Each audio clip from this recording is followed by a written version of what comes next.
Guys, totoo ba ang sinabi ng isang pare na ang Iglesia Katolika daw ay ang tunay na iglesia ayon sa 1 Timothy 3:15?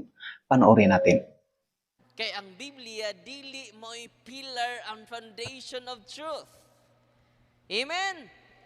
Kinsay pillar and foundation of truth, ang tinuod nga simbahan, way lain ang Iglesia Katolika Apostolika Romana. Ana, yan naman, the church is the pillar and the foundation of truth. Amen.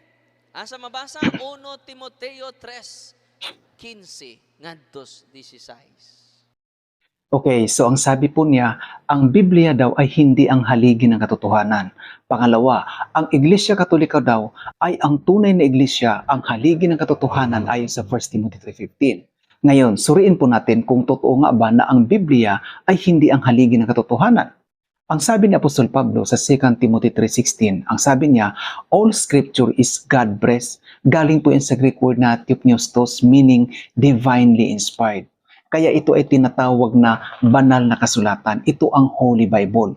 At para saan ito? Ang sabi ng Apostol Pablo, ito ay ginagamit sa pagtuturo, sa pagsaway at sa pagsasanay ng katwiran para ang tao ay mamuhay ayon sa kalooban ng Diyos. Kaya mali po na sasabihin natin ang Biblia ay hindi ang pillar of truth. Ito po ang dahilan kung bakit nalaman natin na ang mundong ito ay nilikhaan ng Diyos. Ito rin po ang dahilan kung bakit hindi tayo naniniwala na ang tao ay galing sa unggoy. Ito rin po ang dahilan kung bakit nalaman natin na ang Diyos na lumikha ng mundong ito ay nagkatawang tao at siya ay nagpapako sa krus para tayo ay mailigtas mula sa sumpa ng kasalanan. Ito ang nagpapatunay kung gaano ka kamahal ng Diyos. At kaya tayo ay naniniwala na ang mga naisulat dito sa Biblia ay totoo dahil ito ay isinulat ng mga taong ginagabayan ng Diyos. Kaya kung naniniwala ka na ang Diyos ay ang source of truth, siya ang pinagmula ng katotohanan, ay dapat tanggapin mo din na ang kaniyang mga ipinasulat sa banal na kasulatan ay puno ng katotohanan. Kaya ang isa sa palatandaan ng tunay na iglesia ay nagtuturo ng mga bagay na itinuturo ng banal na kasulatan. Ibig sabihin, ang tunay na iglesia ay hindi gagawa ng mga kautusan upang kontrahin ang kautusan ng Diyos. Ngayon, tingnan natin ang ilan sa mga itinuturo ng Catholic Church kung hindi ba nito kinukontra ang kautusan ng Diyos. Una, itinuturo po ng banal na kasulatan na huwag kang gagawa ng mga imahin upang sambahin. Ito ba ay hindi kinontra ng Iglesia Katolika? Pangalawa, itinuturo din po ng banal na kasulatan na ang tagapamagitan sa Diyos at sa tao ay si Kristo lang. Pero ang Iglesia Katolika ay naniniwala na si Mary ay mediator din. Pangatlo, itinuturo din ng banal na kasulatan na ang purification ay nangyayari lamang habang ang tao ay nabubuhay pa sa pamamagitan ng kanyang pag-confess o pagpapahayag ng kanyang makasalanan na gawa. Pero ang Iglesia Katolika ay nagtuturo na ang taong namatay ng hindi ganun kabanal ay dadaan daw sa proseso ng purification sa purgatorio. So malinaw na ang katuruan ito ay taliwas sa itinuturo ng banal na kasulatan. Pang-apat, kung si Kristo ay nagtuturo na ang bautismo ay isinasagawa sa mga taong tumanggap kay Kristo at kanilang susundin ang kung anong inuutos ni Kristo. Pero sa Iglesia Katolika, sanggol pa lang, wala pang muwang, ay binibinyagan na. Panglima, kung inuutos ng Diyos na ipangilin mo ang Sabat sa ikapitong araw o sa araw ng Sabado. Pero ang Iglesia Katolika at ang iba pang mga sikta ay nagtuturo ding ipangilin ang araw na Linggo. So nakikita po natin taliwas po sa itinuturo ng banal na kasulatan ang itinuturo ng Iglesia Katolika at ng iba pang mga sikta sa relihiyong Kristyanismo. Kaya kung hindi Iglesia Katolika Apostolika Romana ang iglesyang binanggit sa 1 Timothy 3:15, ang tanong, anong iglesia ito? Nag-exist pa ba ito sa panahon natin ngayon? Ang kasagutan po ay oo at makilala natin ang iglesyang ito base sa mga katangian ito. Basahin natin. Narito ang panawagan para sa pagtitiis ng mga banal. Sino itong mga banal? Sa mga tumutupad sa mga utos ng Diyos at humahawak ng matatag sa pananampalataya ni Jesus. So ang banal na binanggit dito ay merong dalawang katangian.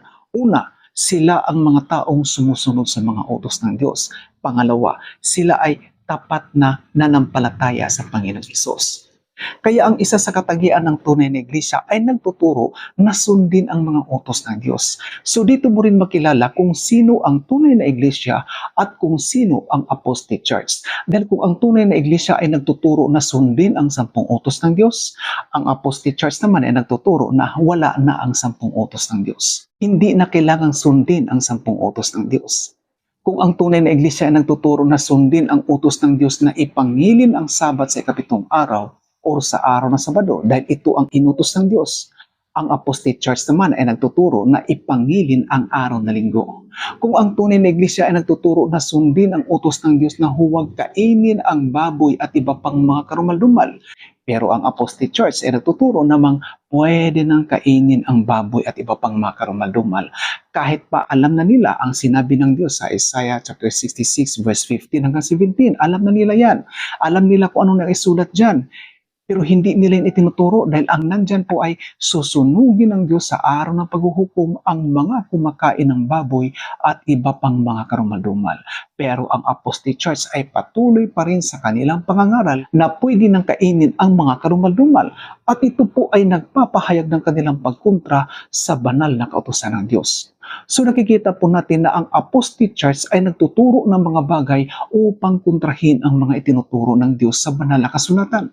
Ngunit ang tunay na iglesia ay patuloy na nag-iingat sa mga utos ng Diyos at nanampalataya kay Jesus. Kaya ito ay tinawag ding nalalabing iglesia o remnant. Basahin natin. And the dragon was wroth with the woman and went to make war with the remnant of her seed, which keep the commandments of God and have the testimony of Jesus Christ.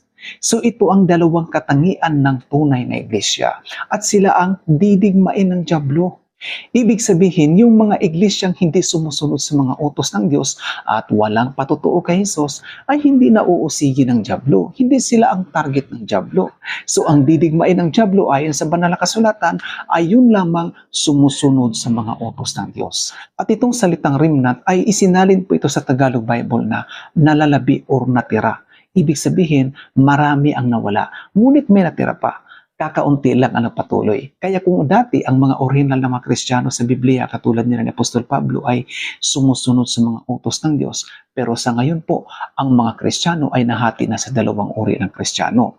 At ang isang uri ng Kristiyano ay hindi na sumusunod sa mga utos ng Diyos. Ito ang majority. Siguro nasa 95% ito. Dahil karamihan po ngayon sa mga Kristiyano sa buong mundo ay nangingilin na sa araw na linggo at kumakain na ng mga karumal-dumal.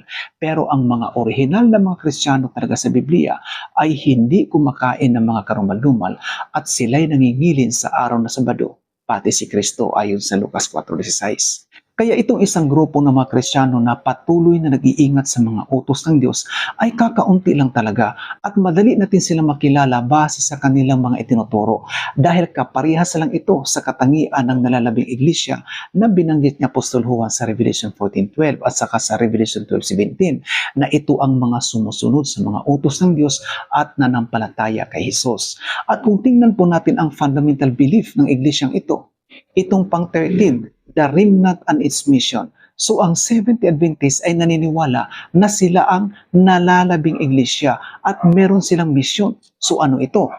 Ayon dito, the universal church is composed of all who truly believe in Christ. But in the last days, a time of widespread apostasy. Ano ito? Ito po ay ang pagtalikod sa tunay na pananampalataya. Marami po ang tumalikod or umalis sa tunay na aral. Kaya nga po sa loob ng relihiyong Kristyanismo sa buong mundo ngayon ay kakaunti na lang po ang nanatiling nag-iingat sa mga utos ng Diyos at nanatiling tapat sa pagpapatutuo sa Panginoong Hesus. At ito ay ang Seventh-day Adventist Church. Kaya po sila ay tinawag na remnant or ang nalalabing iglesia. Ayon dito, a remnant has been called out to keep the commandments of God and the faith of Jesus. Ito po yung nasa Revelation 14:12. This remnant announces the arrival of the judgment hour, proclaims the salvation through Christ, and heralds the approach of His second advent. Kaya itong remnant or nalalabing iglesia ay hindi lang ito basta nag-iingat sa mga utos ng Diyos, kundi meron din silang ginagampanan tungkulin at ito ay ang ipaalam sa buong mundo na malapit na ang araw ng paghuhukom. Kaya patuloy nitong isinisiwalat ang katotohanan dahil ito ang magbubunyag sa mga maling aral ng Apostate Church para ang mga tao ay papasok sa nalalabing iglesia dahil ito ang tiyak na babalikan ni Kristo. Kaya hindi po totoo na Iglesia Katolika ang iglesyang binanggit sa 1 Timothy 3:15 dahil ang iglesyang binanggit sa naturang talata ay sumusunod sa mga utos ng Diyos katulad ni Apostol Pablo. Ang sabi niya, love is the fulfillment of the law. Dahil naniniwala siya na ang pagsunod sa kautusan ay bunga ng tunay na pananampalataya at pag-ibig sa Diyos. Ngunit ang Apostate Church ay marami po silang itinuturo sa simbahan na taliwas sa mga utos ng Diyos. At pangalawa, hindi rin po totoo na ang Biblia ay hindi ang pillar of truth. Dahil ang sabi nga ni Apostol Pablo sa 2 Timothy 3:16, ang sabi niya, all scripture is God-breathed. Galing po yan sa Greek word na theopneustos, meaning divinely inspired. Kaya po ito ay tinatawag na Holy Bible. Ito ang banal na kasulatan. At ang sabi ni Apostol Pablo, ito ay ginagamit sa pagtuturo, sa pagsaway, at sa pagsasanay ng katwiran para ang tao ay mamuhay ayon sa kalooban ng Diyos.